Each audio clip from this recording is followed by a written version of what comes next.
Shaving चाकू वाले, आज तू मरेगा मेरे हाथों।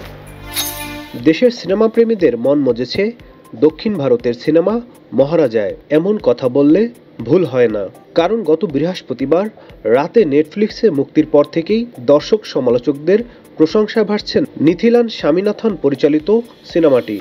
মহারাজা মুক্তির পর থেকে আবার আলোচনায় জনপ্রিয় তামিল অভিনেতা বিজয় সেতুপতি। নিথিলান স্বামীনাথনের দ্বিতীয় সিনেমা এটি। অ্যাকশন থ্রিলার ঘরানার প্রতি এই লেখক পরিচালকের দুর্বলতা লক্ষণীয়। 2017 সালে মুক্তি পাওয়া কুরাঙ্গু বোমাইয়ের মতো মহারাজাও অ্যাকশন থ্রিলার ঘরানার ছবি। গত 14 জুন প্রেক্ষাগৃহে মুক্তি পায় মাত্র 20 কোটি রুপি বাজেটের এই ছবি। এরপর এক মাস না যেতেই বক্স অফিস থেকে 113 কোটি রুপি আয় করেছে ছবিটি। চলতি বছরের অন্যতম ব্যবসা সফল এই তামিল সিনেমায় অভিনয় করেছেন বিজয় সেতুপতি, অনুরাগ কশ্যপ, মমতা মোহনদাস সহ অনেকেই। মুক্তির পর সমালোচকেরা স্বামীনাথনের চিত্রনাট্য ও পরিচালনা, বিজয় সেতুপতির অভিনয় আর ফিলোমিনের সম্পাদনার প্রশংসা করেছেন।